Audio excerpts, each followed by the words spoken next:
హైదరాబాద్ నిమ్స్లో అగ్ని ప్రమాదం సంభవించింది. నిమ్స్ ఎమర్జెన్సీ విభాగంలో మంటలు చెలరేగాయి. 5వ అంతస్తు నుండి మంటలు వ్యాపించాయి. ఆసుపత్రి ప్రాంగణంలో పొగ కమ్ముకుంది. మంటలను ఫైర్ సిబ్బంది అదుపు చేస్తున్నారు.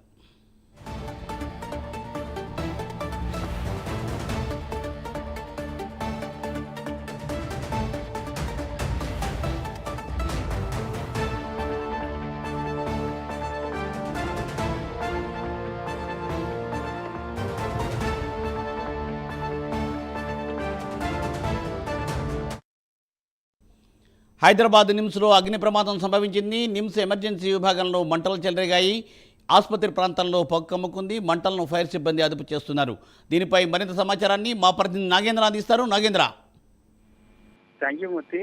హైదరాబాద్ నగరంలో చాలా ప్రాముఖ్యమైనటువంటి హాస్పిటల్ నిమ్స్ హాస్పిటల్. ప్రస్తుతం నిమ్స్ హాస్పిటల్లో చాలా కీలకమైనటువంటి విభాగం ఎమర్జెన్సీ కేర్. ప్రస్తుతం ఆ ఎమర్జెన్సీ కేర్లో అగ్ని ప్రమాదం చోటు చేసుకుంది. ప్రస్తుతం ఎమర్జెన్సీ కేర్లో ఉన్నటువంటి 5వ ఫ్లోర్లో ఈ మంటలు చెలరేగుతున్నటువంటి పరిస్థితి అయితే కనిపిస్తుంది. ప్రస్తుతం దీనికి సంబంధించి ఇప్పటికే ఒకవైపు ఫైర్ ఇంజిన్లు అన్ని కూడా మంటలు నాడిపెట్టేటువంటి ప్రయత్నం చేస్తున్నాయి. మరొకవైపు ఎమర్జెన్సీ కేర్లో ఉన్నటువంటి రోగులకు సంబంధించినటువంటి అంశంలో హాస్పిటల్ సిబ్బంది అంతా కూడా వారందరినీ కూడా తరలించేటటువంటి ప్రయత్నం అయితే చేస్తున్నారు. ముఖ్యంగా అక్కడ ఉన్నటువంటి ఫైర్ సర్క్యూట్ వల్లే ప్రస్తుతం ఈ అగ్ని ప్రమాదం సంభవించింది అనేటటువంటి నిర్ధారణకు అయితే ప్రస్తుతం ఫైర్ సేఫ్టీ అధికారులు రావడం జరిగింది. ప్రస్తుతం ఆ హాస్పిటల్లో ఉన్నటువంటి ఎమర్జెన్సీ కేర్లో ఉన్నటువంటి సిబ్బంది ఏదైతే ఎమర్జెన్సీ కేర్లో ఉన్నటువంటి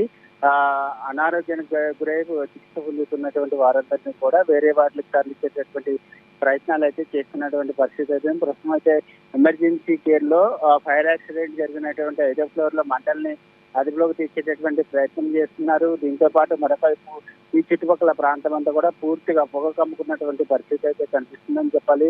ముఖ్యంగా ఎమర్జెన్సీ కేర్కి సంబంధించి అత్యంత కీలకమైనటువంటి విభాగం. ప్రస్తుతం ఆ విభాగంలో ఫైర్ యాక్సిడెంట్ అవడంతో ఒక్కసారిగా హాస్పిటల్కి సంబంధించినటువంటి అక్కడ ఉన్నటువంటి రోగులు కానీ మరొక వైపు సిబ్బంది కానీ వారంతా కూడా ఆవేదన వ్యక్తం చేస్తున్నటువంటి పరిస్థితి అయితే కనిపిస్తుంది. ప్రస్తుతం ఆ ఎమర్జెన్సీ కేర్లో ఉన్నటువంటి వారందరినీ కూడా వేరే బిల్డింగ్ లో ఉన్నటువంటి వార్డులకు తరలించేటటువంటి ప్రయత్నం అయితే చేస్తున్నటువంటి పరిస్థితి కనిపిస్తుంది.